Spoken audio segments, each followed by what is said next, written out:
Hello, nerds! Thank you for joining me here on Nerd News Clips. This is the second channel.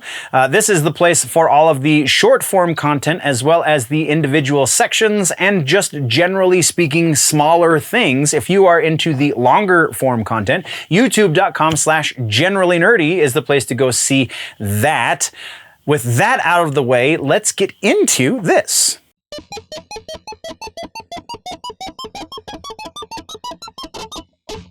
Gaming and tech. We have some stuff to talk about. This is actually a surprisingly large section today. So, follow-ups. We have no corrections. We do have follow-ups.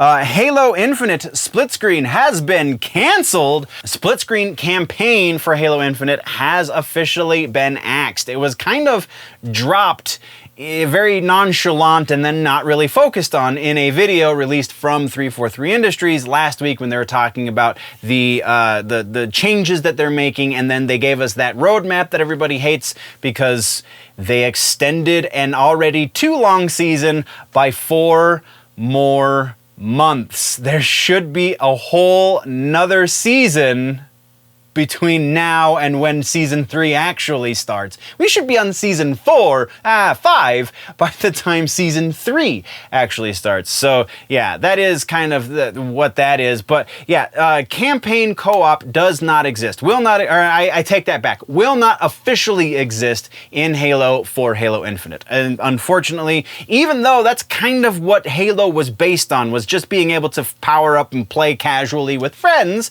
in all aspects of the game. That's how Bungie designed it. 343 said, we're just gonna focus on the esports side of things and then maybe tack on some other things for the rest of you plebes. Not cool. But there have been hacks. There is apparently a way to make it work really well on the Xbox Series consoles and kinda sorta work on the Xbox One consoles. I heard an analyst earlier when I was doing research for this talk about how if they had just waited a year and finished the things that they've been finishing for the last year since they released this game, and they made it only on Xbox Series consoles, then we would easily be getting campaign. But it's because it is cross-generational game that is where the issues are coming, because the Xbox One consoles just can't handle it.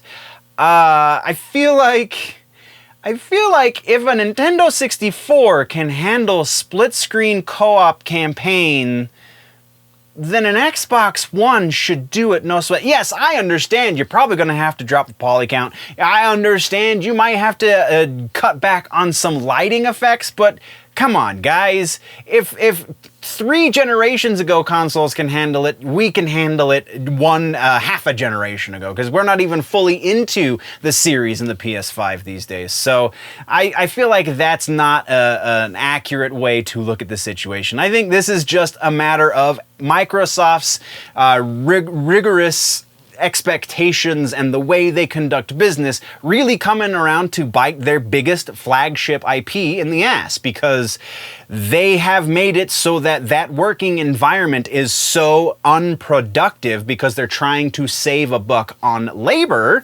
that nothing can get done in any sort of a reasonable amount of time. And since they have so many things on their plate, they just kind of decided to get rid of one. Probably not the right one, but still, that is, I believe, how to properly interpret the situation. So then we spent a long time on a follow-up, and I apologize. Our next one has to do with Twitter. We've been keeping tabs on these things that they've been testing for the Twitters. They are now officially testing an edit button.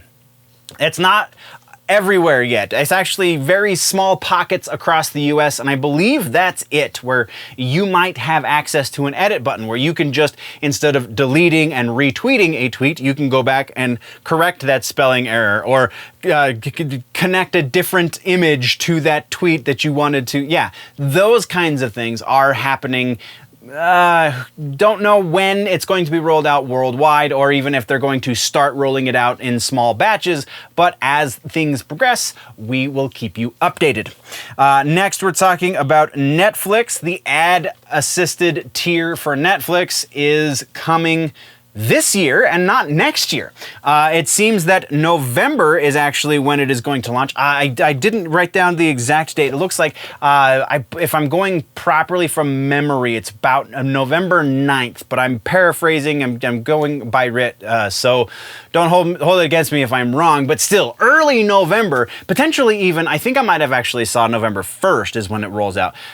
Still haven't been able to find if it's going to be $7 or $9, because I feel like if it's $9, why do an ad-supported tier? That doesn't make any sense. I feel even $7 is a little janky because you're putting ads in my programming. That's supposed to pay for the programming, right? That's the point of ads, and you're charging me money to watch commercials? That just doesn't make sense. So yeah, as we get a little bit closer to that, I'm sure more details will roll out. Right now, that's all we got, so we're moving on. Then we have Assassin's Creed Mirage, rumor confirmed, kind of, sort of, because it leaked like a million freaking times. Yeah, Assassin's Creed Mirage, that's all we know for sure. There is going to be a Ubisoft Forward event this coming Saturday, so Saturday, September 10th.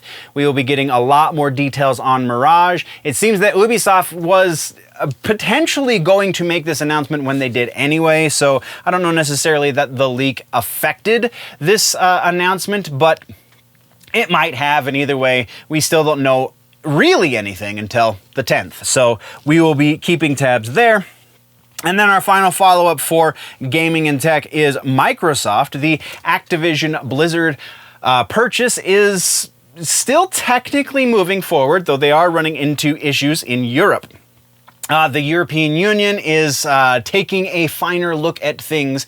It seems that the big issue is Call of Duty. So, recently, Microsoft has had to make announcements along the lines of what they're going to do should they acquire Activision Blizzard with the Call of Duty IP. And in the vocabulary for what they plan on doing with this, Call of Duty is going to be, even after Microsoft acquires the company, Call of Duty is still going to be available on PlayStation consoles for, quote, some years to come, unquote.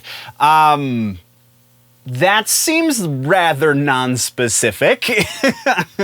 I would imagine that they will be required to give more specifics so that it's a monopoly issue. They think they're going to have certain market cornered, I guess, because Call of Duty's the only shooter out there that matters? I don't know.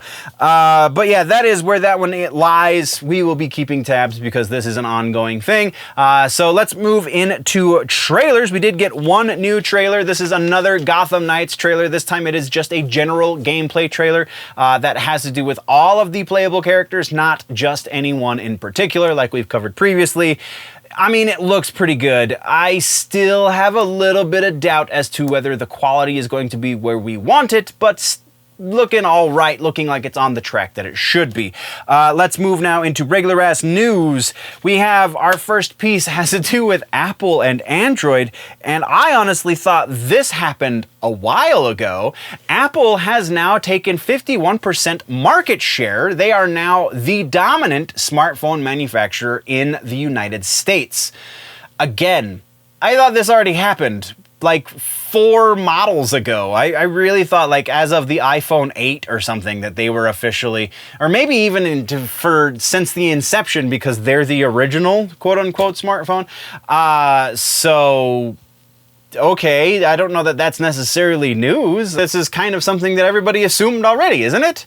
Not that I'm necessarily happy about it, because I'm not a big Apple fan, and by that I mean I don't like them at all, but that is what it is. That is the news. Let's move right along. Next is more gaming news, and this one kind of comes as a little bit of a bittersweet pill to swallow.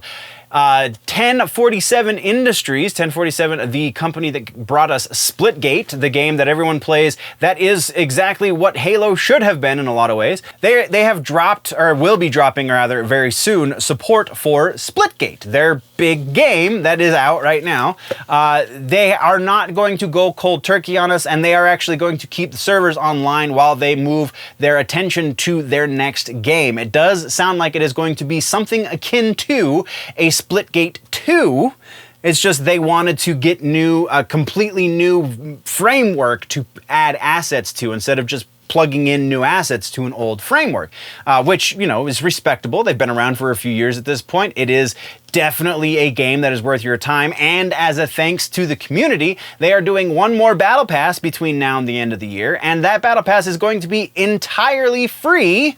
So if you are a Splitgate player, if you like arena shooters, if you are a first-person shooter player and you just need something fun to do, or if you are just really pissed off that Halo is not where it needs to be right now, then go play Splitgate. It is a lot of fun. That's not our suggestion for the week. That's just a general statement. Splitgate definitely scratches the itch that Halo sometimes just can't reach. That is, though, what we have for news. So our suggestion, now we're going to get into gaming and tech suggestions. Teenage Mutant Ninja Turtles Shredder's Revenge, once again, is our suggestion. This game is still topping sales charts, and it is it's like painfully obvious why, because this is exactly what the fan base wanted. This is exactly what us elder millennials are looking for in a throwback, in a callback, in something that reminds us of our childhood. Solid gameplay, solid art style, and something that recalls to brighter years. This game is a ton of fun. When we do return to streaming, we will be streaming some of this because, yeah, it's overdue. So go check out Ninja Turtles Shredder's Revenge. Once again, this has been just a brief segment from the larger episode that has been posted over on the main channel, youtube.com/generallynerdy. Go over there for the long-form content, or just subscribe here if you want it in bite-sized chunks. Thank you very much for joining me, nerds. We'll see you in the next one. Before we go, though, always remember that if it's generally nerdy, it's probably here.